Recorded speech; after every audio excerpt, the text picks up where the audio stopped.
A grabar. Bueno, bien. Buenos días. Si bien me gusta hacerlo más dialogado, qué sé yo, con este nivel de conexión parece difícil. Hoy tenemos que trabajar el tema de inductivismo y leyes científicas.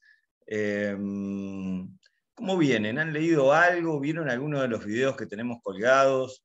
¿Alguien vio algo respecto de esto? Yo estuve leyendo un poco. ¿Sí? ¿Leíste los textos del teórico? Sí, estoy en eso.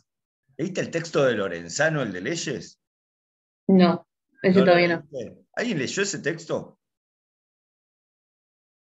Parece bastante Yo lo complejo, por leí, eso. pero no lo pude entender mucho. Por ahí al Caramba. principio, pero después como que empieza a poner fórmulas o cosas así, como que no, ya le perdí el hilo. Sí, vamos a tratar de. La verdad estuve releyendo el texto y sí tiene una complejidad importante. Vamos a tratar de quedarnos sobre ese texto con lo esencial. Pero vamos a empezar por otro lado. ¿Nadie vio el video del pavo inductivista? Sí, yo lo vi. ¿Qué les parece la historia del pavo inductivista? Empecemos por ahí. ¿Alguien tiene alguna opinión del pavo? Un poco truculenta la historia, ¿no? Pobre pavo, tiene como un final. ¿Les parece que procedió bien el pavo en su razonamiento? Y según el inductivismo, sí, Bien, pero ¿qué les parece que sería el inductivismo? Si yo les preguntara qué es el inductivismo, ¿cómo lo podrían intentar definir? Es importante que tratemos de ubicarnos en qué estamos haciendo. El inductivismo es una postura epistemológica. ¿Qué sería una postura epistemológica? Nosotros tenemos un fenómeno, digamos, social, inclusive cognitivo, histórico, que es el fenómeno de la ciencia y del conocimiento científico. Este fenómeno surge, digamos, hay cierta discusión histórica en relación a esto, pero lo podemos ubicar que surge aproximadamente, no sé, en la etapa del Renacimiento, se suele ubicar con Galileo. De alguna manera, esta forma de conocerse se impone, digamos, triunfa, se convierte en una forma de conocer, digamos, muy importante a principios, digamos, desde principios más o menos desde la década del 20, del siglo XX, empiezan a aparecer algunas reflexiones sobre qué es este conocimiento, digamos, particular que se denomina ciencia. Entonces, lo que tenemos que pensar es que el inductivismo sería una forma en la que los filósofos piensan lo que hacen los científicos. En esta etapa de reflexión epistemológica, en la que estamos, digamos, estamos entre los años 20 y los años 50, 60 más o menos, nosotros vamos a denominar esa etapa concepción estándar, y la concepción inductivista de la ciencia es una de las concepciones que aparecen en este periodo clásico, en esta concepción estándar. Lo que tratan de hacer estos filósofos de la ciencia que van a reflexionar sobre el conocimiento científico, bueno, es pensar, bueno, cuáles son las características y cuál es la estructura del conocimiento científico, básicamente tratando de ver si pueden encontrar algo que lo distinga de otro tipo de conocimientos. Por ejemplo, ¿por qué les digo todo esto? No es que, a ver, lo que estamos diciendo no es lo que hacen los científicos. Lo que nosotros estamos estudiando es lo que los filósofos de la ciencia reflexionan acerca de lo que hacen los científicos. Es una reconstrucción racional de lo que hacen los científicos. Nosotros vamos a estudiar una serie de estas reconstrucciones y vamos a tratar de analizar sus potencialidades, las limitaciones y los debates que se dan entre ellas. La concepción tal vez inicial, inclusive más simple, es la concepción inductivista. Algo vamos a decir respecto de esta concepción inductivista. La forma en que nosotros la vamos a presentar, y esto hay que reconocer que Chalmers, que es un autor que ustedes tienen para ver este texto en práctico, lo dice directamente, es una versión muy simplificada de cómo es el inductivismo, digamos, en la realidad. en realidad, más que nada, vamos a dar una versión bastante, digamos, hasta podría decir pueril del inductivismo, porque lo que nos interesa fundamentalmente es señalar las limitaciones de esta postura. ¿Y por qué nos interesa señalar las limitaciones? Porque en un recorrido histórico, el señalamiento de estas limitaciones va a dar lugar a otras teorías epistemológicas que de alguna manera son más importantes y inclusive más vigentes. Bien, habiendo hecho digamos, este encuadre, hacer digamos, pensar para qué estamos estudiando lo que estudiamos y para qué queremos, para qué es un ejercicio interesante que tiene que hacer, desde mi punto de vista, el estudiante universitario. Les va a resultar mucho más fácil, sobre todo en algunas cuestiones teóricas que parecen bastante alejadas de la realidad, les va a resultar mucho más fácil si ustedes hacen el ejercicio de preguntarse permanentemente para qué estamos viendo esto. Bien, ahora pensemos. ¿En qué consiste la concepción inductivista de la ciencia? Esta concepción se va a basar centralmente en la idea de que la observación es el punto de partida, y digamos, no solo el punto de partida, sino el punto de partida y además la justa vara para medir el desarrollo científico. Ahora preguntémonos esto, ¿no? ¿Podríamos partir de algún otro lado que no fuera la observación? ¿Podría existir conocimiento científico sin observación? Si no tuviéramos en cuenta la observación, o si consideráramos que la observación no es fiable o no puede ser, digamos, el juez de las teorías, ¿es posible el conocimiento científico? Vamos a ir tratando de tener estas preguntas en la cabeza. Entonces, más o menos para un inductivista, la tarea de la ciencia consistiría en observar qué vendría después. De alguna manera yo tengo la idea de que en la naturaleza hay regularidades. Yo entonces, en un determinado campo, registraría determinadas regularidades. ¿Puedo hacer una pregunta antes Puede de hacerme, seguir? por favor, haga preguntas. Con el tema de la observación, ¿viste? El Sí. tema de la observación, ¿es literalmente observación o a través de la experimentación, digamos? No, ¿Por qué? es interesante tu pregunta. Cuando hablamos de observación, hablamos de aprehensión de la experiencia sensible a través de los sentidos, ¿no? Inicialmente es verdad que el sentido privilegiado es la vista. Y pues lo que decía mi pregunta era, un ciego Sí. entonces no podría... Un ciego podría, porque puede aprender la experiencia sensible a través de otros sentidos.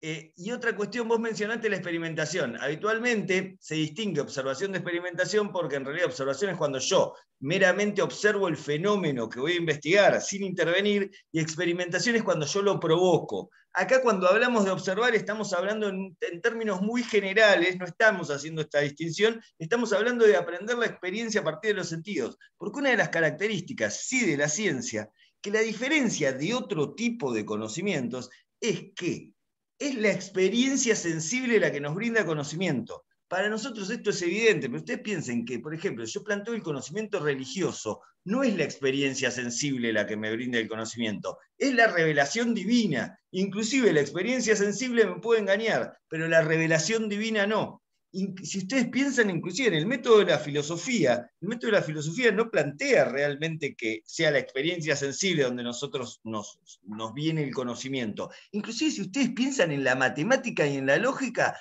no es de los hechos de la realidad ni lo que yo percibo en la realidad como obtengo conocimiento. El conocimiento proviene de la razón, pero ese no es la forma de conocer de las ciencias empíricas.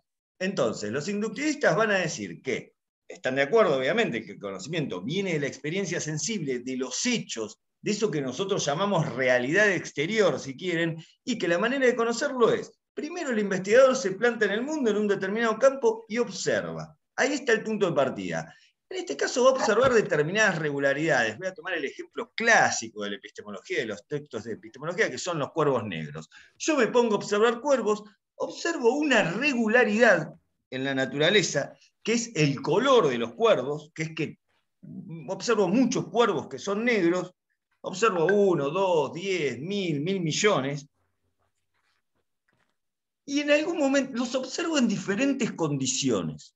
porque hay una idea en este planteamiento, digamos, de lo que es la inducción, de que las condiciones podrían, digamos, hacer variar algunas características de los objetos. Entonces, los observo de día o de noche, los observo en la montaña y en el valle, los observo en los climas fríos o en los climas cálidos.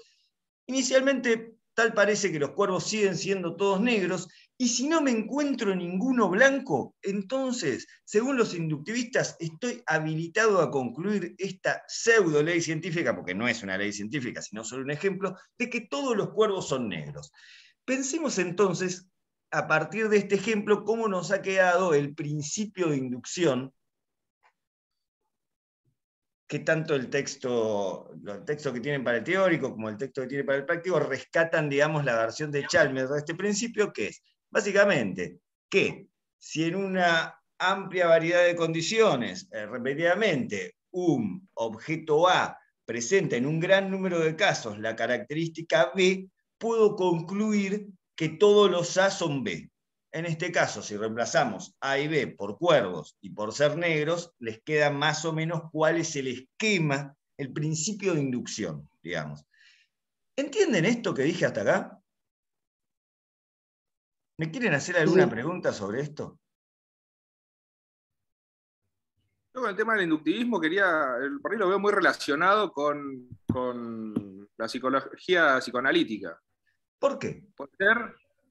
Y porque no se basa, sí, digamos, en un método científico clásico, ¿no? Sino que se basa en la probabilidad de que pase, digamos, o sea, en la suma de casos que me indican que esto va a pasar y por lo tanto es muy probable que esto otro pase. A ver, un ejemplo que se me sale es el del abuso, ¿viste? Sí. Si vos tenés un abuso de cuando eras niño, digamos, en la etapa de confección de la psique, digamos, es muy probable que tengas algún tipo de trastorno, digamos, de adulto si vos no lo trabajaste en la niñez. Es muy probable, digamos, pero no sale de la probabilidad. El tema de la probabilidad vamos a aguantarlo un poquito, porque esto va a venir en relación a las críticas que se le hacen. Yo no relacionaría, digamos, directamente una concepción psicológica con estas concepciones epistemológicas. Es verdad, si quieren, hay un cruce interesante que se puede hacer con esto. Si yo considero, esta concepción está bastante emparentada con la idea de equiparar lo científico a lo observable. O sea, ¿qué es aquello, digamos, qué es eso científico? Aquello que se puede observar o aprender a través de los sentidos. Si ustedes piensan lo que habitualmente se puede llegar a considerar como objeto de la psicología, que es algo llamado psiquis, mente, pensamientos, procesos cognitivos, procesos mentales, tienen una característica muy particular: no son observables.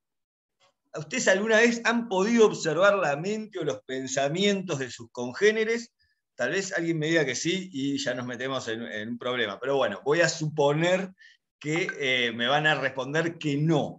Esta característica de ser inobservables hace que, si nosotros dijéramos que lo científico es aquello que se puede observar, dejaríamos todas las elucubraciones sobre los procesos mentales, los procesos cognitivos, los procesos psíquicos fuera del campo de la psicología. De hecho, hay una corriente psicológica que dijo que esto era así, que es el conductismo, que dice, no, todo eso que hablan la mente, las emociones, lo que siento, lo que pienso, lo que me pasa, todo eso es inobservable, por lo tanto no es científico. La ciencia psicológica tiene que estudiar lo observable. Lo observable son los movimientos musculares y las secreciones glandulares. Lo que no es observable no se puede estudiar. Ahí hay una analogía que yo haría en cómo determinados enfoques epistemológicos condicionan la construcción de teorías psicológicas. Pero por ahora voy a volver a nuestro tema, que es bastante más simple, que es el inductivismo. ¿Les quedó claro cómo se planteó más o menos el principio de inducción? Sí, adelante. Mi duda es porque, bueno, me puede unir unos minutos más tarde y justo estabas explicando lo de, como creo que era como el contexto histórico, o sea, que decías que era una concepción y no me quedó bien claro porque, bueno, lo escuché a la mitad. O sea, si podrías decirlo así un poco cortito. Voy a tratar, es un desafío decirlo para mí, decirlo más cortito, pero bueno, lo voy a intentar. Si me sale más largo, háganme alguna señal. Mira, lo que yo trataba de decir es, para enfocarnos en qué es lo que estamos haciendo, que nosotros estamos viendo, concepciones epistemológicas que reflexionan sobre la práctica científica. A ver, no decimos exactamente que los científicos hagan esto, decimos que esto fue algo que en un momento histórico dijeron los epistemólogos que hacían los científicos. Es una reconstrucción racional. Yo no sé si los filósofos de la ciencia piensan realmente que un científico se pare en un campo y mira y se pone a mirar cuervos. Yo no pienso que los filósofos pensaran eso. Es una reconstrucción a partir de categorías filosóficas de los procesos lógicos filosóficos implicados en la práctica científica. Lo dije por ahí más chiquito, pero por ahí más difícil. ¿Se entendió? Delfina, ¿no? Sí. Entonces, o sea, sí. Tipo, ¿es una concepción el inductivismo particular? El inductivismo es una concepción epistemológica que nosotros ubicamos dentro de un periodo particular de epistemología que denominamos periodo clásico y que va aproximadamente de los 1920 a 1950, 1960. Dentro de ese periodo nosotros vamos a ubicar tres concepciones epistemológicas: el inductivismo, el hipotético deductivismo y el falsacionismo popperiano.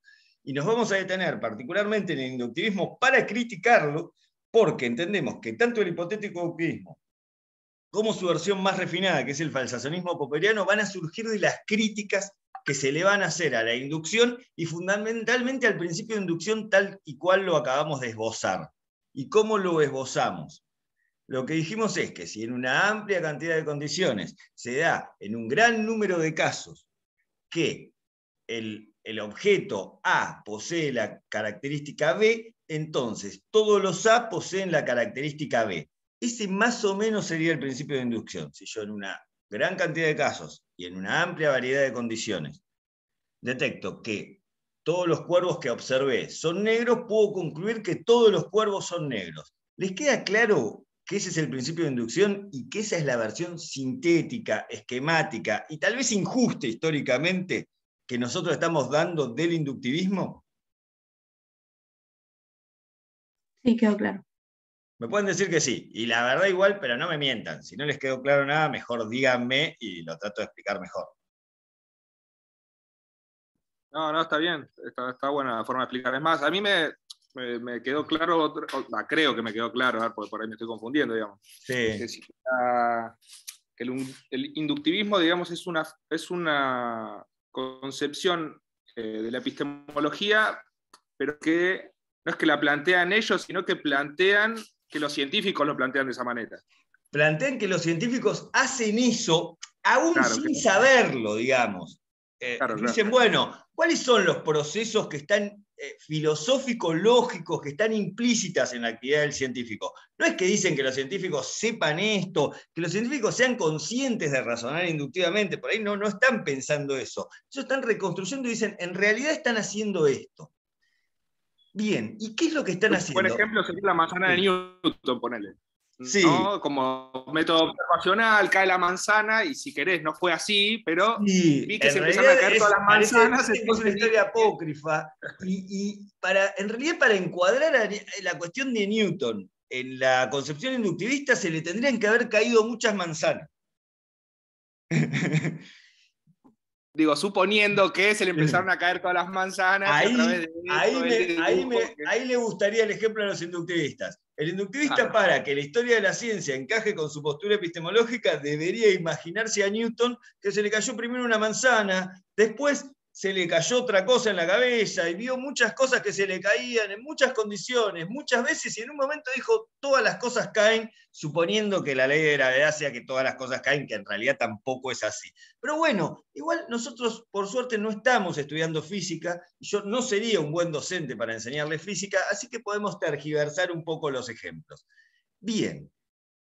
¿Les quedó claro cuál sería el principio de inducción? Porque tengo que ir a las críticas y para ir a las críticas tienen que haber fijado lo que sería el principio de inducción. Lo repito una vez más, porque es bastante fácil igual, lo tienen bien destacado en la bibliografía. Dice yo creo que el principio es lo que mejor se entiende. El principio es lo que mejor se entiende. Perfecto. Sí. Entonces vayamos directamente a criticarlo, si es lo que mejor se entiende. Bien. Vamos a arrancar por la crítica lógica. Con esta crítica ustedes me pueden ayudar porque entiendo que ya tuvieron lógica. ¿Cuál es el problema lógico de operar, digamos, con este tipo de generalización a partir de casos finitos? Básicamente que la conclusión es falsa. O sea, que de premisas verdaderas la conclusión no puede ser nunca verdadera porque no se... Está siendo muy dura. No se infiere con el de las premisas. Está siendo muy dura.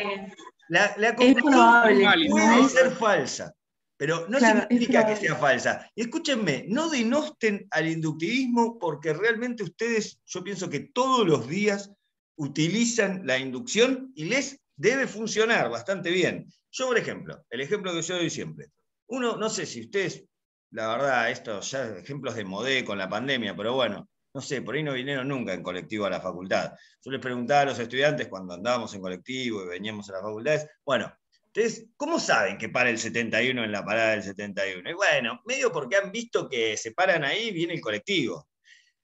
Después de varias veces que en el colectivo concluyen, sí, acá va a pasar el colectivo. Y la verdad que en general le aciertan.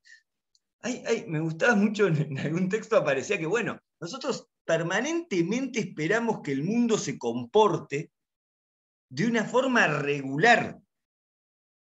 Seguro que cuando yo me levanto, espero pisar, cuando me bajo de la cama, espero pisar el piso y no caerme un abismo de fuego, por ejemplo, de lava. ¿Por qué espero eso? Porque siempre ha pasado así. De hecho, permanentemente espero muchas cosas que sucedan como siempre sucedieron.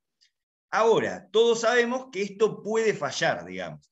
Y la crítica lógica, en relación, digamos, el argumento lógico de que por qué esto puede fallar es porque el razonamiento inductivo que subyace a esta forma inductiva de proceder es un razonamiento que tiene esta característica. A partir de premisas verdaderas, yo puedo obtener una conclusión falsa.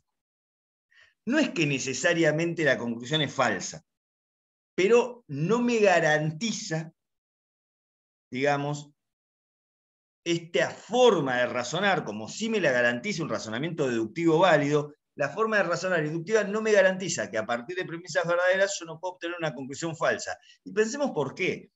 Porque hay más allá del argumento netamente lógico, hay una cuestión bastante lógica detrás de esto, que es la siguiente. La afirmación que constituye el resultado, digamos, de una investigación científica, se le considera, y esto es tema de hoy, una ley científica. Estos enunciados, digamos, que son, como son las hipótesis, las leyes científicas, tienen un alcance, digamos, universal. ¿Qué significa esto? La afirmación todos los cuervos son negros abarca un número potencialmente infinito de cuervos. Porque no se está refiriendo, se está refiriendo a los cuervos presentes, pasados y futuros de todo el universo. Este es un número potencialmente, no digo que sea realmente infinito, pero es potencialmente infinito. Ahora, cuando yo me refiero a todas las piedras, me refiero a todas las piedras. Me refiero a todas las piedras, las que existen en el universo, las que existieron y las que existirán.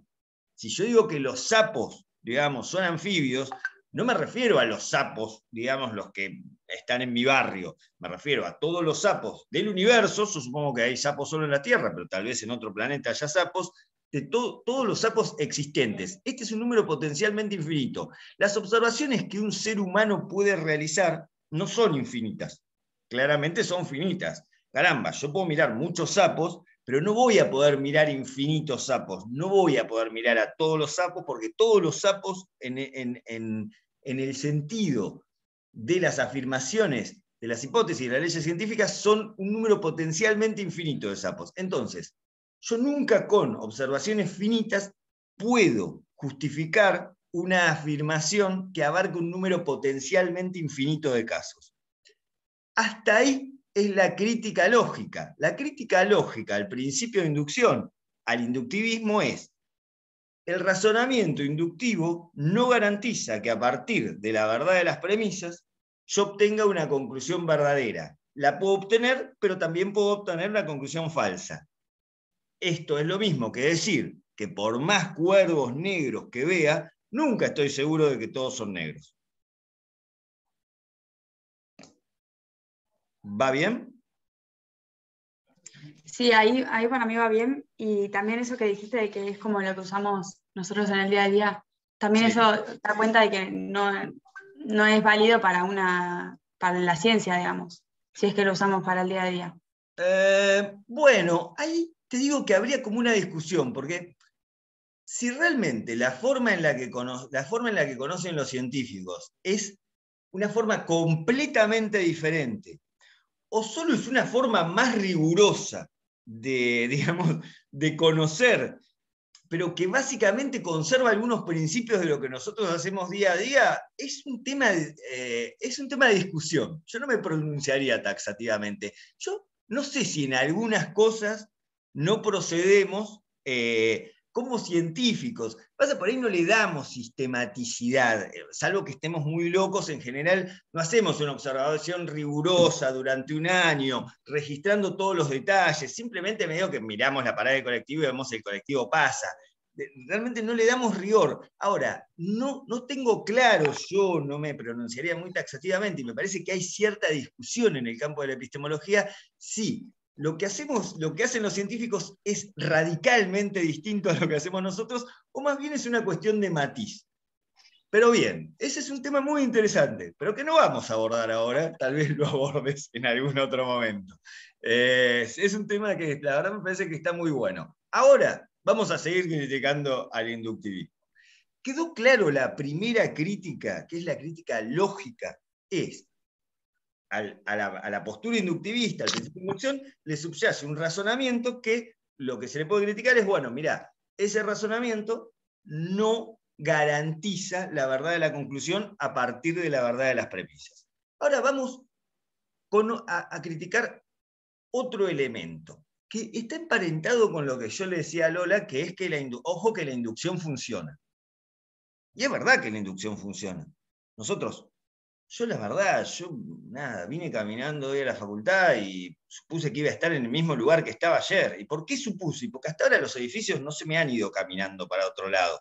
Realmente, si me hubiera pasado que me hubiera encontrado con algún edificio que se fue caminando a otro lado, por ahí dudaría si la facultad iba a estar o no acá. Pero la verdad que no lo dudé. La inducción funciona permanentemente, y la verdad que todos los cuervos son negros, y todos los metales se dilatan con el calor, y la naturaleza muestra cierta regularidad. Ahora, lo que se plantea como crítica es que el argumento de que la inducción funciona porque ha funcionado en numerosos casos es apelar a un argumento inductivo para justificar la inducción. Por lo tanto, es un argumento circular, por lo tanto es inválido. Es como si dijera, ¿por qué la inducción funciona? Porque funcionó en este caso, en este caso, en este caso, en este caso, por lo tanto la inducción funciona siempre. ¿Pero entienden que yo estoy justificando la inducción nuevamente con un razonamiento inductivo? Sí, está clarísimo. ¿Está clarísimo? Algo importante es que si no está clarísimo, es el momento como decir, no está claro, no entendí nada, no le entiendo nada. Bueno, y yo lo intento de otra manera. Pero si no lo entienden, sí. ¿Por qué no se puede como justificar a sí mismo? En realidad, la justificación circular es criticada de por sí. El ejemplo que se suele dar es para ilustrar esto, es por qué no puedo definir, por ejemplo, por qué, no sé, en una definición de diccionario, yo no puedo definir una palabra con la misma palabra que quiero definir. ¿Por qué? Porque se torna como una justificación circular. Por ejemplo, a ver, no sé si me va a salir el ejemplo, pero si yo dijera, un caballo es aquel animal al que todos le dicen caballo, es como que no te estoy diciendo lo que es un caballo. En realidad, no estoy, digamos, dando vueltas en lo mismo, porque vas a decir, bueno, está bien, un caballo es un animal al que todos le dicen caballo, pero tenés que volver a preguntar qué es un caballo y te vuelvo a responder que es un animal al que todos le dicen caballo, bueno, y así Por suerte no va a pasar, pero nos quedaríamos hasta el fin de los tiempos atrapados en un círculo lógico. En este caso, con la inducción pasaría lo mismo. ¿Por qué yo habilito la inducción? Porque funcionó en un montón de casos, pero eso de que funcionó en un montón de casos sigue siendo un razonamiento inductivo con el cual yo pretendo justificar la inducción, y entonces volvería a preguntar por qué, digamos, funciona la inducción, y me volverías a decir que fue lo que funcionó en un número de casos, y no lo voy a seguir diciendo para no ponerme demasiado pesado, que yo creo que ya lo entendí. ¿Está bien?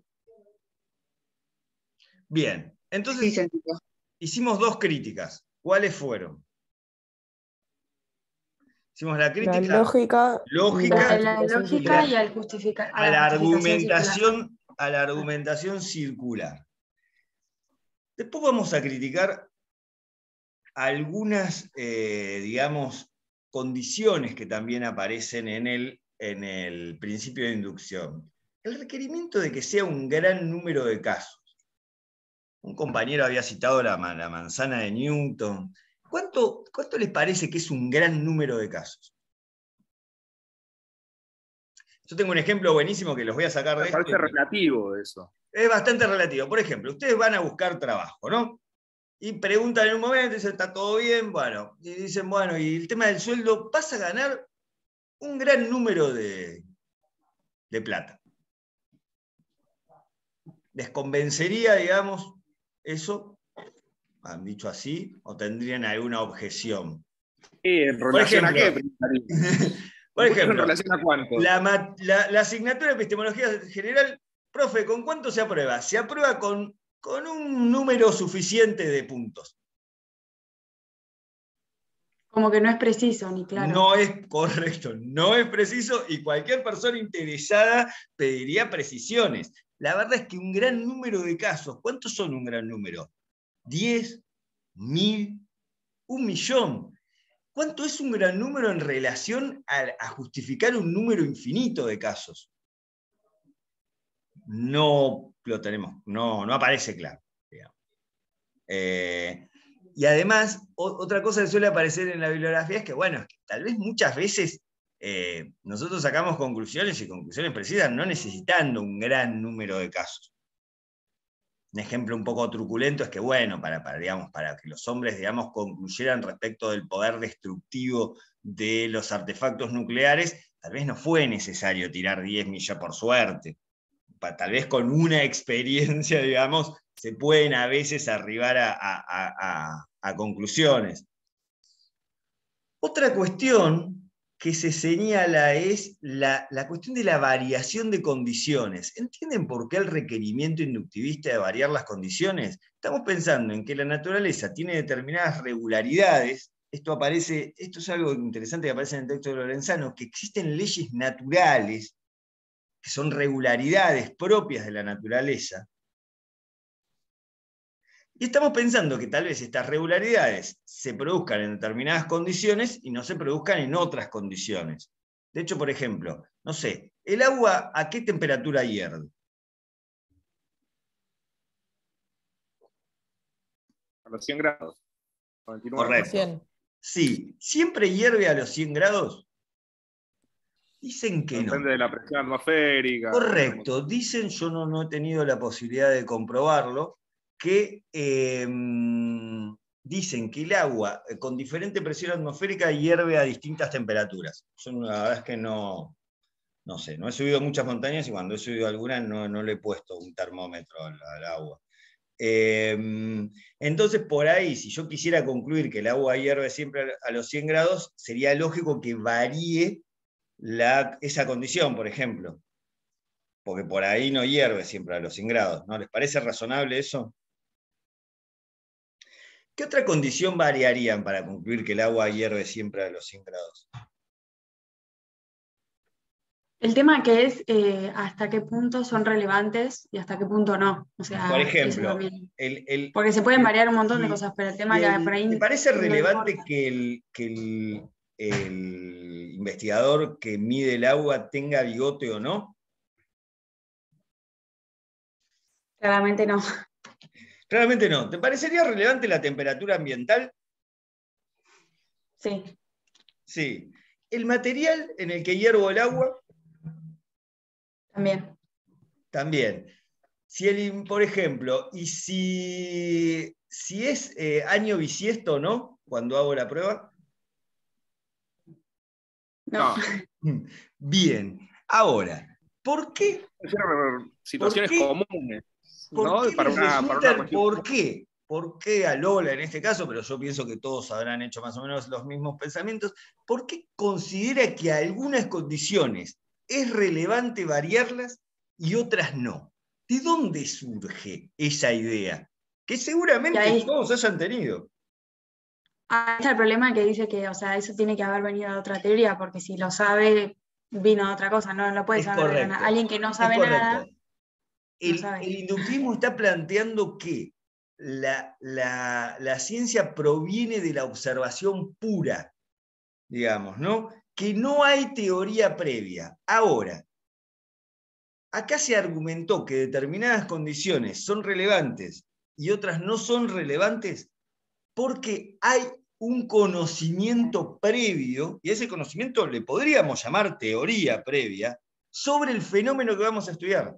Lola conocía algo, alguna idea tiene respecto del fenómeno del hervor del agua que le hace pensar que el recipiente puede ser importante y que el bigote del investigador definitivamente no. Si no tuviera ninguna idea previa sobre el fenómeno, le parecerían todas las condiciones igual de relevantes. Y claramente a nadie le parecen todas las condiciones igual de relevantes, a los científicos tampoco. ¿Por qué?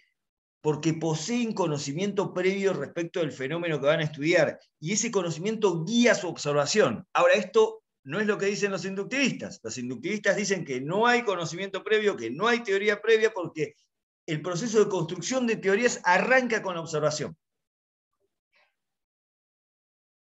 ¿Entienden esta crítica? Porque esta crítica va a dar lugar a que los hipotéticos inductivistas, y por eso estamos viendo también el inductivismo, digan, no, la ciencia no arranca desde la observación. No es verdad. Arranca desde el planteamiento de un problema, que probablemente haya sido la versión de método científico que ustedes aprendieron si tuvieron una materia metodológica en la escuela. Los inductivistas van a decir, no, de ninguna manera arranca de la observación. ¿Qué observaría un investigador si no tiene alguna idea previa de lo que quiere observar? Entonces, no, el conocimiento científico arranca desde preguntarse algo respecto de la realidad y desde conocer algo respecto de la realidad, algo previo. Pero esto lo van a decir los hipotéticos inductivistas. Ahora nosotros estamos criticando al inductivismo.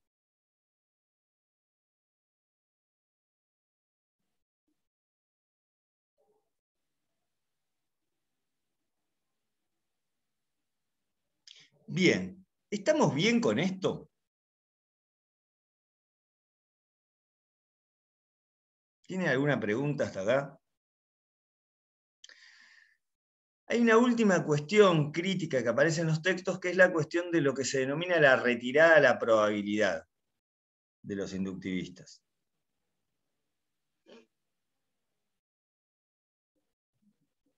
Ante la objeción lógica respecto de que la verdad de las premisas en un razonamiento inductivo no garantizaría la verdad de la conclusión, parecería haber una contraargumentación posible, que es que si bien la conclusión no es verdadera, es probablemente verdadera, y cuanto más casos, digamos, observo, más probablemente verdadera es.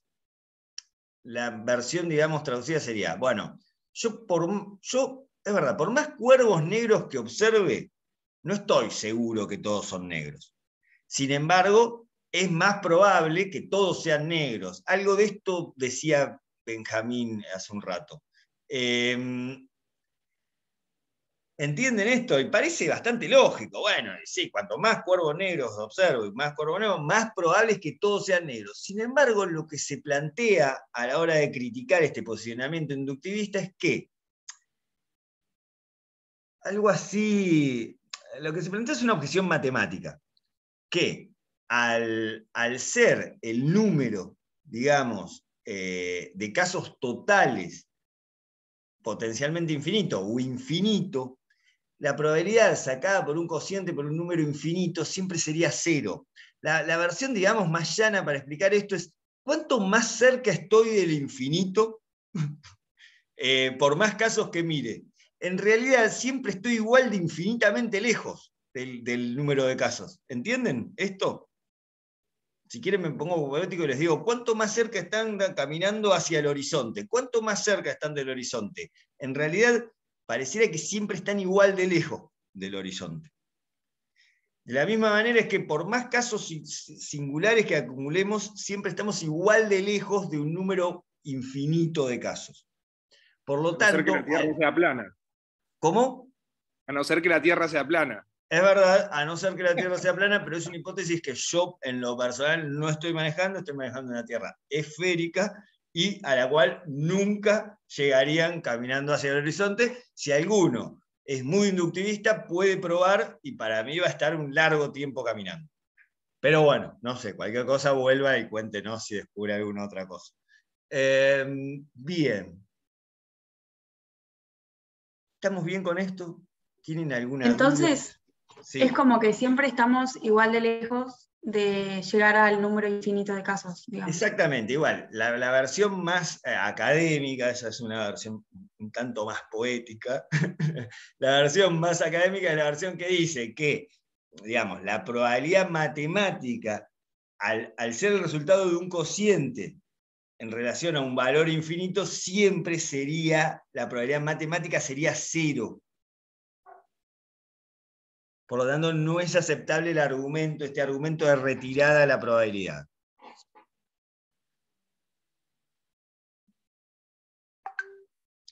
Bien. ¿Qué es lo que acabamos de hacer? Hagamos entonces de identificar una postura epistemológica, que es el inductivismo. Acabamos de, a través de formalizar un principio de inducción, de dar su versión más esquemática de cómo sería para el inductivismo el proceso de construcción de conocimiento científico, y muy rápido y fundamentalmente hemos criticado, tampoco hay esto, a ver, no estamos haciendo nada nosotros, nosotros estamos diciendo, estamos contando lo que hicieron filósofos de la ciencia. Yo no digo, esto no lo estoy diciendo yo estoy contando lo que dicen algunos epistemólogos que hacían los inductivistas para criticarlos. ¿Bien? Y los hemos criticado. ¿Por qué nos interesa esto en la asignatura? Fundamentalmente para dar cuenta de una primera concepción epistemológica fundante en la reflexión epistemológica, para dar cuenta de sus limitaciones, porque estas limitaciones van a dar lugar a otras dos construcciones que denominamos hipotético-deductivismo y su versión falsacionista popperiana, que es lo próximo que vamos a estudiar. Yo tengo una duda. Adelante. En un video del práctico también mencionaba que otra crítica era a que hasta las observaciones no pueden ser una base segura porque no todos observamos lo mismo. Bien. ¿Se cuenta como crítica también? Sí. Ahora vamos a ir a eso. Esa es una crítica más amplia, digamos, no solo va a tener repercusiones, digamos, respecto del inductivismo, es verdad que se va a iniciar con la cuestión del inductivismo, pero es una cuestión bastante más amplia, interesante y, como diría, transversal en el análisis epistemológico. El inductivismo va a plantear no solo, obviamente, que la observación es el punto de partida, sino lo que va a plantear es que la observación básicamente es lo que nos permite. Y en esto toda la concepción estándar también va a tener un poco esta connotación, lo que nos permite distinguir lo verdadero de lo falso. Si yo afirmo que todos los cuervos son negros, ¿no? Esta afirmación, desde la ciencia, la voy a probar a través de la revelación divina. ¿Esto es verdad porque Dios me lo transmitió o porque es una verdad revelada de la fe? Deberían decir que no. Bien. ¿Es meramente algo que yo pueda resolver con mi razón, digamos? ¿Es una verdad, digamos, analítica como, bueno, no sé, digamos, como que 2 más 2 es 4? también deberían, o por ejemplo, que una cosa que A no puede ser A y no A al mismo tiempo, ustedes deberían también resolver que no. ¿De qué manera podríamos dirimir si es verdad que todos los cuervos son negros o no? ¿De qué manera procedería la ciencia? Mirándolo. Mirando Observando cuervos. Mirando cuervos. Es una respuesta sencilla y correcta. Mirando cuervos. Ahora bien, esta idea de que la observación nos permitiría zanjar la verdad de las proposiciones parte de una idea inicial de que todos observaríamos lo mismo, ¿no? Siendo la ciencia una empresa pública, que la observación seguiría garantía, que no existiría la posibilidad de que yo vea un cuervo negro y vos cuando mirás veas un cuervo blanco, porque si no va a ser muy difícil afirmar que todos los cuervos son negros. ¿Entienden esto? ¿Existe la posibilidad de que yo vea un cuervo negro y ustedes vean un cuervo blanco? Y si alguien es, por ejemplo, Creo que no. Daltónico. Pero no sé si le pasaría eso a un daltónico, no me animo a decirlo, pero bueno, no importa. El ejemplo pero por ahí lo puede ver de otro color. Lo puede ver de otro color, sí. Ahora, lo que van a plantear quienes critican la observación como, digamos, como piedra de toque, como elemento que permite juzgar y dirimir cuando una teoría o hipótesis es verdadera o falsa, es que la observación está cargada de teoría, que lo que observamos no es puro, sino que observamos a través de nuestras teorías previas. Hay un ejemplo para mí muy interesante que es de un autor que nosotros teníamos en la asignatura, que justamente, digamos, utilizamos un capítulo para ilustrar este punto, que hablaba de Tycho y Kepler, hablaba de un astrónomo precopernicano que piensa que la Tierra está en el centro del universo y el Sol le gira alrededor, y un astrónomo post-copernicano que piensa que en realidad el Sol está en el centro del sistema solar y la Tierra le gira alrededor, y juntos, en un ejercicio de imaginación, de fantasía, están abrazados, tal vez no estaban abrazados, si eso lo agregué yo, mirando un atardecer. Y la pregunta es si estas dos personas ven lo mismo. Tal vez está, o sea, no en lo que observamos en sí, pero sino cómo lo interpretamos. Bien, justamente todo el texto del autor este que se llama Hanson quiere rebatir lo que acaba de decir Lola. Hanson lo que quiere probar dice, no, momento, ven cosas distintas, no es que interpreten cosas distintas, ven cosas distintas. Eso dice Hanson, nosotros inicialmente, y de hecho hace un texto, no te estoy criticando, porque justamente toma una idea que sería nuestra idea inicial, que es que son dos interpretaciones distintas. Ahora, lo que él va a decir, él va a ser más profundo, y a esto va la crítica, es que son dos realidades distintas. Que realmente uno ve al Sol moverse y otro ve que se mueve la Tierra. No es que hay un hecho y lo interpretan distinto, es que lo que nosotros llamamos ver incluye la teoría previa. En realidad nosotros vemos con teoría previa. De hecho, nosotros aprendemos a ver determinadas cosas. Una vez más, cuando estaba en el aula, yo les decía a mis estudiantes lo siguiente, ¿no? En el aula había estudiantes sentados a diferentes distancias mías. ¿Entienden? Porque nada, se imaginan un aula y una primera fila, segunda fila de sillas, eso se lo pueden imaginar fácilmente. Acá no es lo mismo porque la verdad están todos a la misma distancia, que vaya uno a saber cuál es, al menos visualmente. Ustedes se dan cuenta muy sencillamente cuando algo está más cerca o más lejos de ustedes, ¿no? Si tienen más o menos una visión, digamos, estándar, se deben dar cuenta, por ejemplo, se dan cuenta de que determinados objetos los podrían alcanzar con la mano y que hay determinados objetos que están mucho más lejos. Eso les parece que lo ven. Ahora, eso es algo que es producto de un aprendizaje. Por ejemplo, si observan un bebé de corta edad, van a ver que está aprendiendo eso, que inicialmente no tiene del todo claro esta noción de profundidad. La va a aprender. ¿Qué va a hacer? Va a incorporar, obviamente, de forma implícita, si quieren inconsciente, no es que el bebé está haciendo una investigación científica, eso está de más decirlo, pero va a incorporar que determinadas características de lo que ve lo hacen pensar que hay objetos que están más cerca y más lejos. Lo va a ir comprobando, y en esto me pongo a pensar en lo que te decía Lola, si hay una diferencia tan grande entre cómo hacen los científicos. Va experimentando. ¿Cómo va a ir experimentando? Se va a ir dando cuenta que determinados objetos que presentan determinadas características de luminosidad, de presentación, los puede agarrar con la mano, y que otros, y van a ver si se ponen a observar, que lo van a ver intentarlo, tiran la mano y no los pueden agarrar. ¿Por qué? Porque están más lejos. A partir de estos ejercicios, suponemos que que todos hemos aprendido, a identificar, a partir de determinadas cuestiones que tienen que ver, supongo yo, con cómo incide la luz en los objetos, de una noción de profundidad. Ahora, inclusive en eso que lo vemos como tan evidente, hay una teoría previa que nos orienta a entenderlo de esa manera. Ahora, yo no veo algo e interpreto que está lejos. Lo que dice este autor que nosotros seguimos es que yo directamente lo veo lejos, que la teoría está en el ver.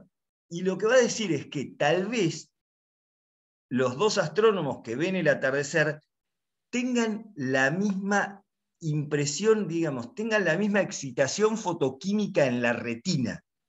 Pero que tener la misma excitación fotoquímica en la retina no es ver, que nosotros no vemos con los ojos, que nosotros vemos con el cerebro y vemos a través de nuestras teorías previas. Que ver no es tener una excitación fotoquímica en la retina, que ver para nosotros es conjugar esa imagen que se produce en la retina con marcos interpretativos previos que provienen de experiencia y teoría previa. No sé si por ahí me extendí o me fui mucho. Igual resulta que es un tema bastante interesante este. Pero, obviamente, yo planteo todo esto, yo no puedo decir que la ciencia parte de la observación. Y puedo decir un poco más tibiamente que la observación me va a poder, tengo que dudar cuando digo que la observación me va a poder hacer distinguir taxativamente lo verdadero de lo falso. ¿Por qué? Porque en última instancia se me presenta un poco el problema de que yo voy a ver la realidad con los ojos, y esto va a quedar claro cuando veamos a otros autores del periodo historicista, como por ejemplo Thomas Kuhn, que yo veo la realidad con los ojos de mis teorías previas.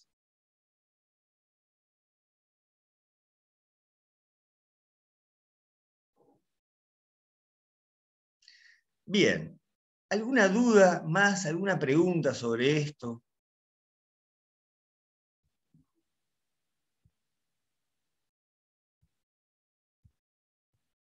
¿Se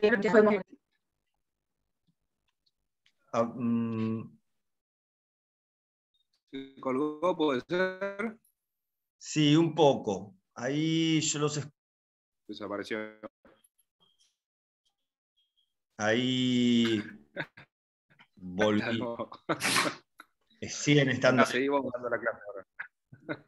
Estamos de nuevo acá. Bien. Les decía, ¿alguna pregunta? Sí, yo te estaba diciendo justo, por ejemplo, igualmente el cuadro sigue siendo negro y el sol igualmente, o sea, nosotros giramos alrededor del sol, o sea, eso no cambia. Y la verdad, hay mucha tela para cortar detrás de esa pregunta. Inicialmente, si me preguntás mi opinión sincera, para mí los cuervos son negros y nosotros giramos alrededor del sol. Sí. Sin embargo, realmente, bueno, yo estoy seguro de eso. Sin embargo, la historia de la ciencia también nos muestra que las personas estuvieron muy seguras de cosas y con argumentos empíricos muy sólidos, y esas cosas resultaron ser falsas. Está plagada de ejemplos la historia del conocimiento científico de cuestiones que se creyeron, comprobadas taxativamente, y bueno, después no resultaron ser así. Por lo tanto, a mí me parece que deberíamos afirmar, digamos, las cosas con cierta humildad, teniendo en cuenta de que sea el mejor conocimiento que tengamos en este momento, tampoco nos habilita a decir que tenemos una certeza de las cosas para siempre. Es mucho más fácil cuando hablamos de cuervos o de girar alrededor de la Tierra. En realidad, como las investigaciones reales de la ciencia no se desarrollan ya sobre esos tópicos, sino sobre cosas más complejas, a veces, por ejemplo, no sé, pensemos en un problema científico actual, no sé, la efectividad de las vacunas. Bueno, yo la verdad creo que las vacunas fueron efectivas para detener a la pandemia, pero bueno, nosotros realmente podemos pensar que ese es el mejor conocimiento que tenemos. Ahora, ¿alcanzamos la certeza? Y tal vez no.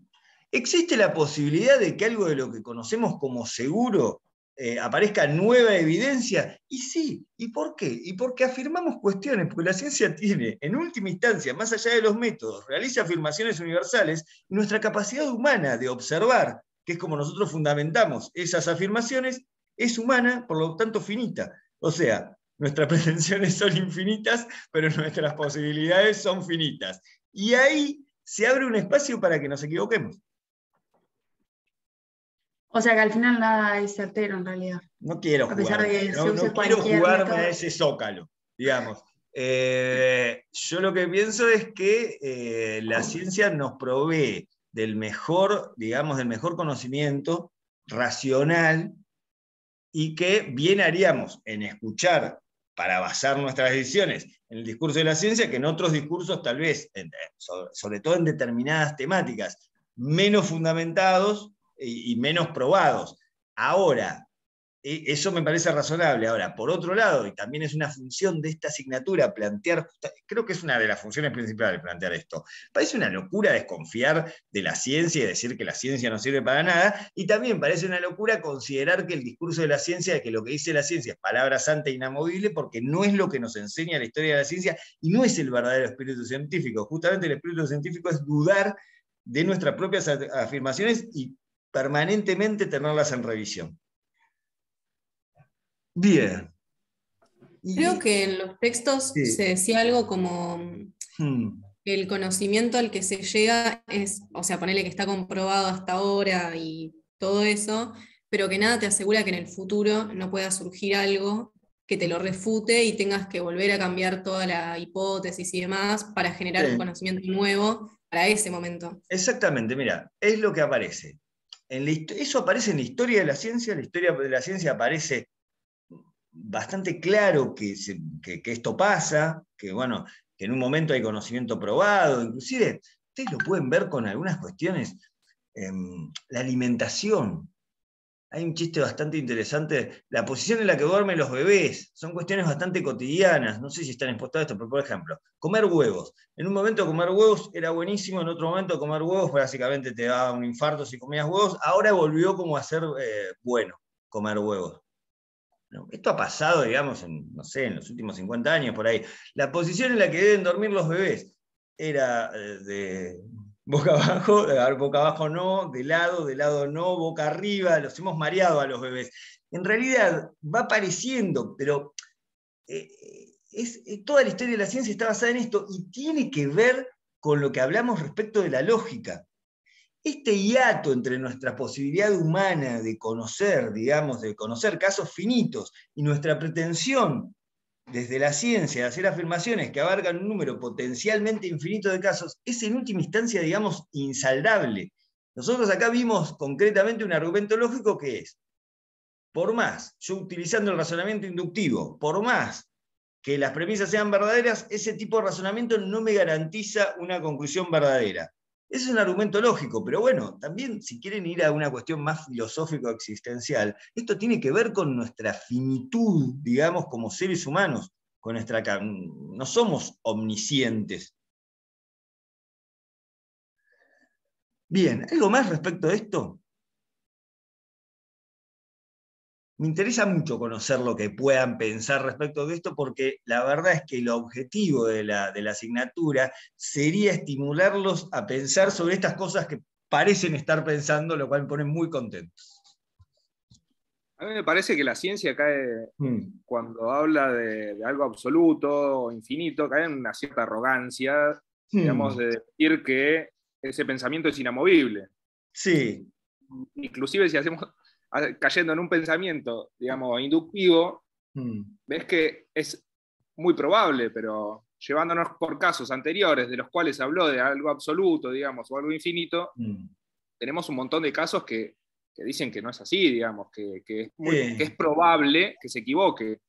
Les hago una pregunta, teniendo en cuenta nuestro contexto social y los debates, ahora hemos estado expuestos por ahí a debates, en relación a la pandemia, se han producido, digamos, debates que tienen características de controversias científicas y que han sido muy, muy masivos. Por ahí cuando se investiga otras cosas que no conoce nadie o que no le interesan a nadie, la discuten entre los expertos. Por ahí los expertos en determinadas cosas son 5 personas en el mundo. Bueno, respecto de cuestiones relacionadas con la pandemia han discutido de billones de personas. ¿La ciencia es arrogante? ¿Los científicos son arrogantes y se arrogan, digamos, una certeza que no tienen? ¿O también hay una idea del público en general de pedirle a la ciencia certezas que no nos puede ofrecer, o es una mezcla de las dos cosas? ¿Cómo lo ven? Yo creo que la sociedad a veces, en general, si vos le das esta posibilidad, digamos, o esta probabilidad, muchas veces se agarran a lo de la parte que no es probable, más ponele que sea, yo te digo, no, es un 90, como hay muchos productos, es 99,9% efectivo, digamos. O sea, vos si te basás en eso, decís, bueno, es altamente probable, pero sí existe una posibilidad de que no funcione. Creo que es una cuestión, digamos, social, el decir que algo es absolutamente cierto para que no se dude de aquello, digamos, y se trabaje siempre bajo una misma norma. Y bueno, nada, me parece que va por ese lado, ¿viste? Más que por algo que ellos afirmen. Yo creo que los científicos mismos, mientras más experimentados son, más saben de esta cuestión, digamos, de que muchas veces su misma metodología de investigar es tratando de romper otras leyes, digamos, universales que se han aplicado durante el tiempo.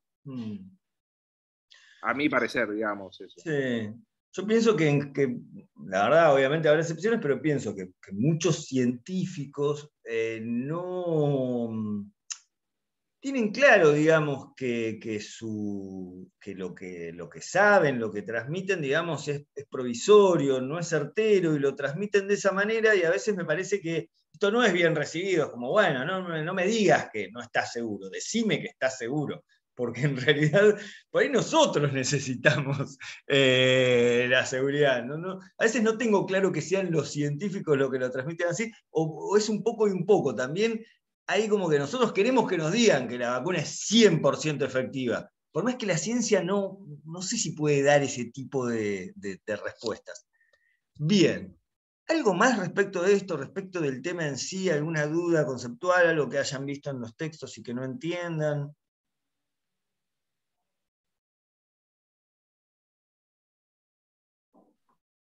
No, para mí quedó re claro, la verdad. Bien. Bastante rápido y esquemáticamente vamos a ir al texto de Lorenzano, donde habla de los tipos de leyes. La parte que vamos a ver hoy sería solo hasta la página 75. No veríamos explicación científica, sino solamente la clasificación de las leyes. Y vamos, porque Lorenzano, la verdad, que es un filósofo de la ciencia riguroso, hace una cuestión bastante concienzuda en relación a esto. A nosotros nos interesa, digamos, conocer una parte bastante restringida del desarrollo de Lorenzano. Básicamente, tenemos que entender que durante el desarrollo de la ciencia, el alcanzar lo que se denominan leyes científicas ha sido considerado como uno de los objetivos centrales de la ciencia. ¿Qué serían leyes científicas? Serían enunciados universales que dan cuenta de relaciones permanentes que reflejarían, y acá empiezo con la primera clasificación, leyes de la naturaleza. Se entiende, y Lorenzano hace un desarrollo interesante, se entiende desde tiempos inmemoriales que hay determinadas regularidades, inclusive es bastante interesante, pero vamos a ver, pensar por qué las denominamos leyes y qué relación tienen con el otro tipo de leyes, digamos. son las leyes de nuestro ordenamiento jurídico. Entienden que es muy diferente las leyes de nuestro ordenamiento jurídico que las leyes de la naturaleza. Fundamentalmente, no sé, las leyes de nuestro ordenamiento jurídico son leyes que al parecer nos damos a voluntad para regir nuestra convivencia y que en última instancia parecen que podemos aceptar o no, y en todo caso, si no las aceptamos, tener alguna consecuencia. ¿No parece esto pasar con las leyes de la naturaleza, que no parecen haber sido creadas por nosotros, en todo caso, si alguno es religioso, por alguna deidad o voluntad divina, y definitivamente no es tan fácil no cumplirlas? No es que la ley de gravedad yo la cumplo o no la cumplo por mi voluntad o mis ganas de cumplirla, es como que, bueno, más bien me coerciona de otra manera que una ley jurídica. ¿Entienden esto? Lorenzano va a hacer una primera diferencia entre ley científica y ley natural diciendo que las leyes naturales son estas regularidades que al parecer, digamos, gobiernan, digamos, nuestra realidad, y las leyes científicas son aquello que conocemos de esas leyes naturales. Las leyes científicas son los enunciados lingüísticos que reflejan el conocimiento que se tiene sobre esa realidad, que probablemente la realidad sea mucho más vasta que lo que nosotros conocemos, digamos. Él hace esta primera distinción. Con que entiendan que existen leyes en la naturaleza y que las leyes científicas es cuando los científicos las han estudiado y las han considerado leyes, es suficiente. O sea, básicamente las leyes científicas como que plantean, no quiero decir la palabra ley, pero plantean una ley de la naturaleza, digamos. O sea, intenta explicar las leyes de la naturaleza. Claro, sí, la verdad es que sería eso, sí, la verdad que sí. Bien, la segunda diferenciación que hace es entre... va a intentar algunas clasificaciones posibles. Hay algo que él dice, y en lo que nosotros nos vamos a agarrar y le vamos a hacer caso, es que, a pesar de la importancia del concepto de ley en la historia de la ciencia, la elucidación filosófica, digamos, el intento de precisar conceptualmente qué es una ley científica es insatisfactorio. ¿Qué significa esto? Básicamente el reconocimiento de que no se puede definir con claridad qué es una ley científica. ¿Qué significaría, digamos, definir con claridad? Significaría dar las condiciones necesarias y suficientes para que algo sea considerado así. Piensen, por ejemplo, si tenemos que definir, por ejemplo, mesa. ¿Qué les parece? ¿Qué requisitos tendríamos que cumplir para definir, por ejemplo, una mesa? ¿Alcanzaría que yo diga, por ejemplo, es un mueble? No. ¿Por qué no? Y pues tenés que poner alguna que otra característica de eso, para describirlo, para que vos sepas. ¿Por qué tengo que poner otra característica? Es correcto. Para distinguirlo de otros muebles. Correcto. Básicamente, o sea, por ahí que sea un mueble puede llegar a ser una condición, no me voy a meter muy fino, porque bueno, alguno podría considerar que una mesa también podría ser un adorno, pero pongámosle que todas las mesas son muebles. Tal vez que sea un mueble sea una condición necesaria para considerar un objeto mesa, pero no es una condición suficiente porque podría haber otros objetos que fueran muebles y no fueran mesas. Es posible, no lo voy a hacer yo, es posible brindar una definición satisfactoria de mesa. Según Lorenzano, no parece posible brindar una definición satisfactoria de ley científica. ¿Qué sería una definición satisfactoria? Sería una definición que deje adentro todo lo que nosotros consideramos como mesas, o como leyes científicas en este caso, y afuera todo lo que no consideramos. Lorenzano reconoce en el texto que esto no ha sido logrado por la complejidad que tiene el concepto, que es mucho más complejo el de ley científica que el de mesa, no ha sido lo suficientemente logrado por la filosofía, y si no lo logró toda la filosofía analítica, definitivamente no lo vamos a pretender lograr nosotros. La clasificación que él toma luego de que distingue ley natural, ley científica, es la de la de leyes de sucesión y coexistencia.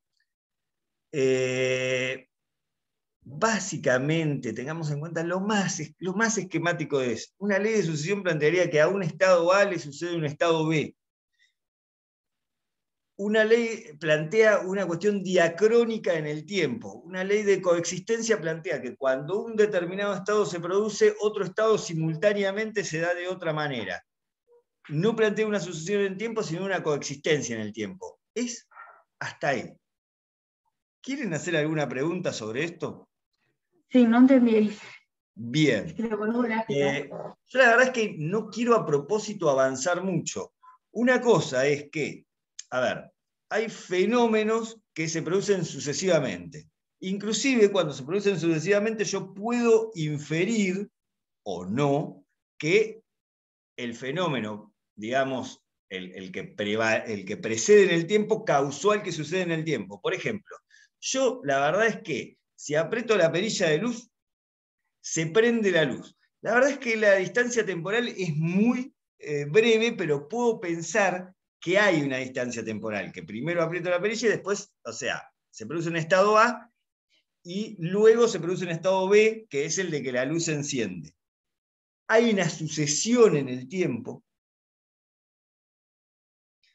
y en algunos casos se puede pensar que el primer estado es el que produce al segundo estado. En las leyes de coexistencia no habría esta sucesión en el tiempo.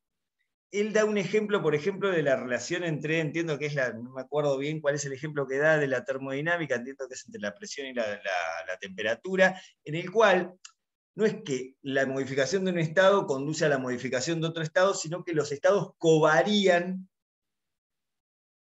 en una misma secuencia temporal.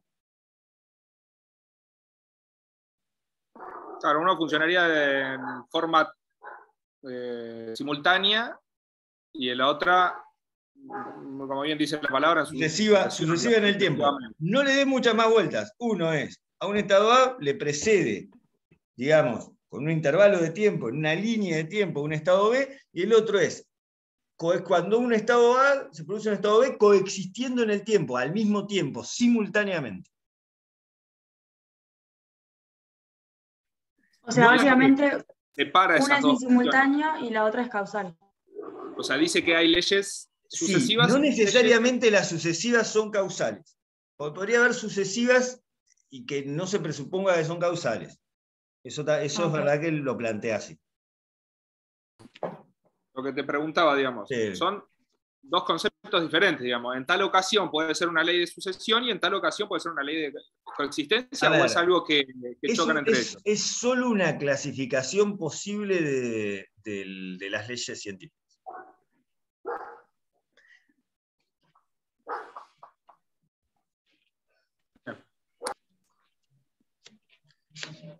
Luego plantea una diferencia. La verdad es que, bueno, voy a tratar, por cuestiones, digamos, de la dificultad que tienen los ejemplos, para ustedes y para mí, de no abocarme a los ejemplos, si quieren lo hacemos. Después plantea leyes probabilísticas y no probabilísticas, o sea, básicamente la diferencia, lo más simple sería decir que una ley probabilística es aquella que su conclusión, digamos, resulta probable, que lo que determina resulta probable, o sea, si sucede tal cosa, es probable que se produzca tal otra, y una ley no probabilística implica que siempre que se produce tal cosa se va a producir tal otra.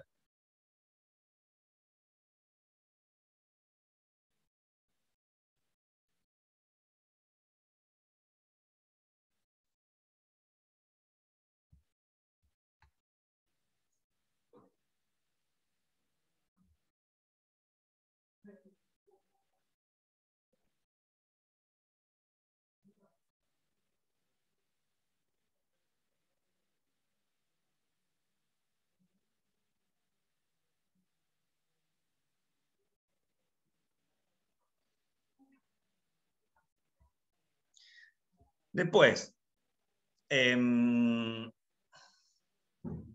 la diferencia entre leyes cuantitativas y cualitativas.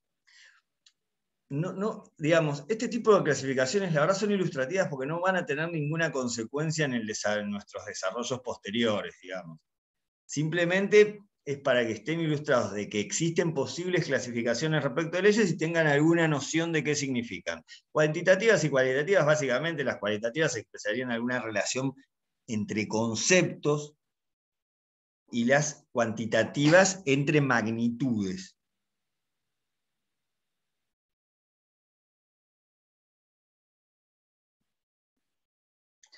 Hay una cosa que siempre tienen que entender en el ámbito académico. Yo estoy haciendo una síntesis de lo que dice Lorenzano. Habitualmente cuando se sintetiza también se pierde rigor y precisión. Entiendan que en este sentido habitualmente es una frazada corta, por eso. Entiéndanlo en general. Muchas veces nosotros para estudiar recurrimos a un resumen. A veces recurrimos a un resumen del resumen. Entiendan que es difícil pensar que cuando uno dice menos, en realidad no dice lo mismo, dice menos. Es más fácil de acordarse, más fácil de aprender, pero bueno, por otro lado es menos preciso, menos riguroso. Bien. Por último, lo que plantea, y teniendo en cuenta la cuestión anterior de que acá es donde se ve claramente el hecho de digamos, la dificultad filosófica de definir lo que es una ley científica, se plantean, digamos, las condiciones que debería cumplir un enunciado para considerarse una ley científica. Plantea la condición de verdad, la condición de universalidad y la condición de irrestricción.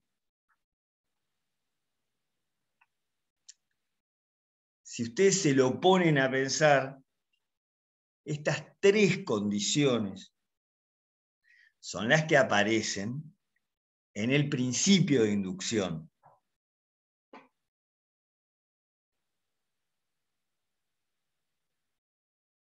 Básicamente es, y en las críticas, yo a partir de sucesivos casos aspiro a lograr a una descripción verdadera del mundo.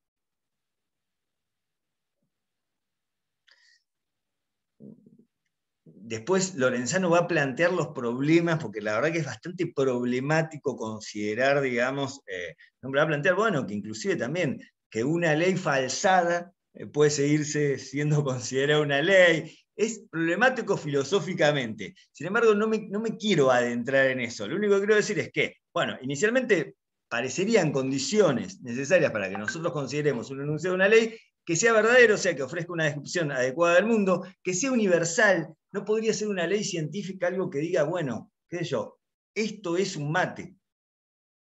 No, parece una descripción verdadera de un estado posible de la realidad, pero no parece que sea una ley científica.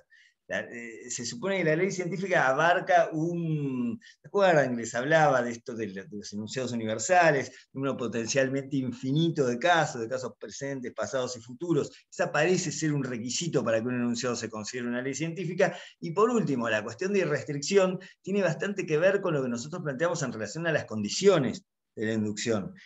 Esta verdad, esta universalidad no debería ser lo más irrestricta posible. No puedo decir que, bueno, todos los cuervos son negros, pero es solo cuando es de noche en la ciudad de Mar del Plata a las 10:45.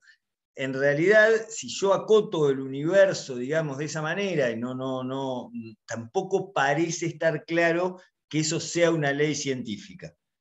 Entonces, lo que sucede, y Lorenzano con honestidad intelectual lo hace, es que ninguna de estas condiciones resulta exenta de problemas filosóficos y resulta inatacable. Por eso va a arrancar diciendo que es muy difícil definir con precisión lo que es una ley, brindar una definición unívoca de lo que es una ley científica. Desde mi punto de vista, en este tema, con esto hasta ahí es suficiente, alcanza. ¿Quieren hacer alguna pregunta? Yo les diría, a diferencia del tema anterior, que me parece que sí que está bueno que lo profundicen, lo desarrollen y especulen, con este tema yo les recomiendo que se queden más o menos bien sobre la superficie, guiados por lo que acabo de decir y apuntalados en el tema, pero solo en el texto, pero solo en relación a lo que acabo de señalar como importante. Que yo quería decir igual que, o sea, que dice que para que sea una ley científica debe ser universal, pero ¿cuándo es suficientemente universal, digamos, también? Es que está buena la pregunta, pero no te la puedo responder, y entiendo yo que tampoco la puede responder Lorenzano, y me da la impresión que Lorenzano está diciendo que tampoco la puedo responder la filosofía analítica. Y ya, en todo caso, ahí me voy a permitir declararme incompetente para responderla yo, digamos. Parece ser una pregunta de difícil respuesta.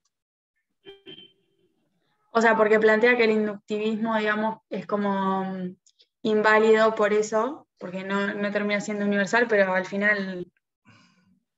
Mirá, ese es el tema. Nosotros no tomemos rápido ningún partido, porque en realidad, a ver, inválido. El inductivismo presentó, nosotros lo criticamos, presentó estas limitaciones.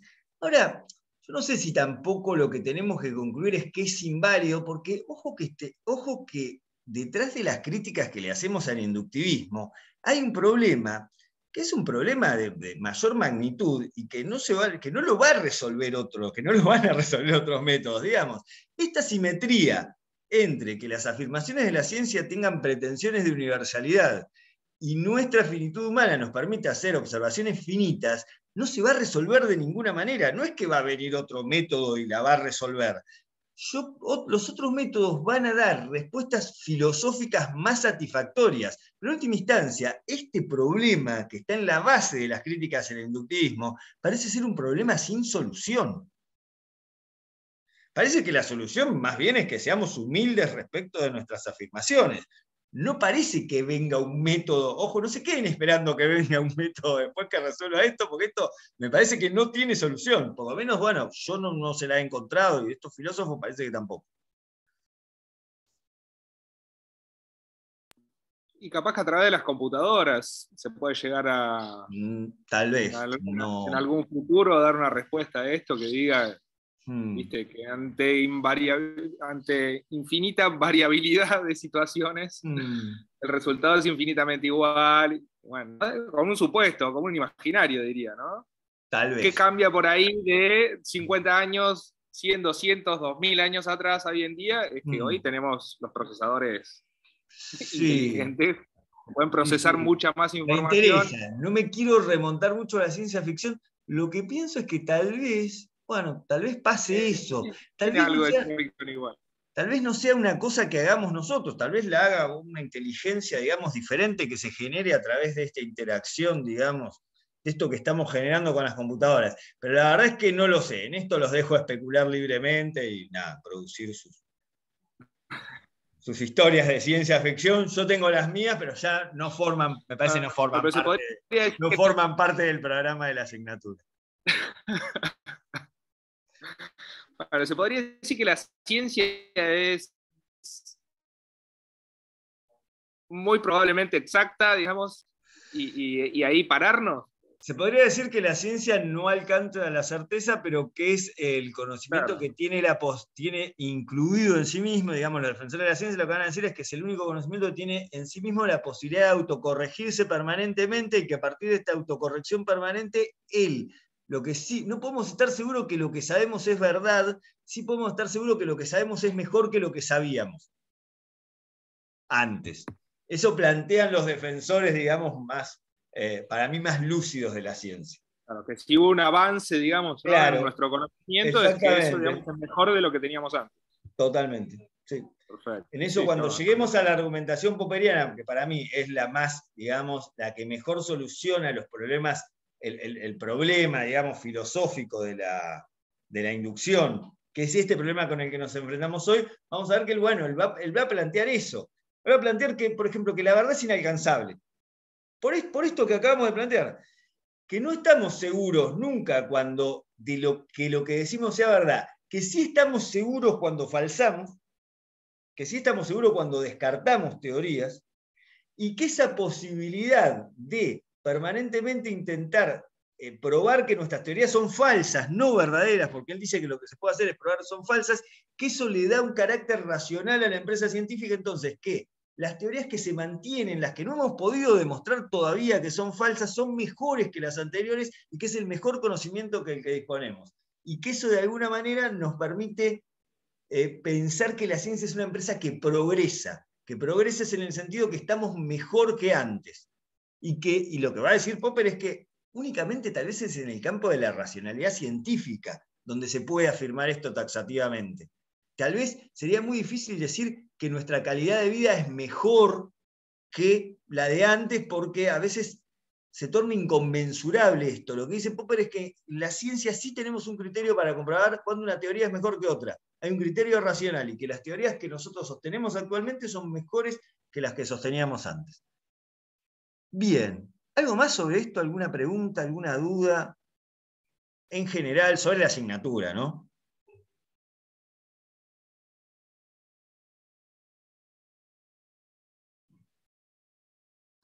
No, la verdad que no. Bien. Claro, por lo menos el tema que tocamos acá, claro. Les quedó claro. Bien, voy a subir este video con sus intervenciones al campus para que todos lo puedan ver. Y nada, si no tienen ninguna pregunta más, entiendo que podemos finalizar este encuentro. ¿Les parece bien? Perfecto.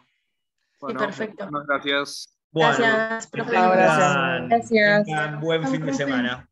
Igualmente.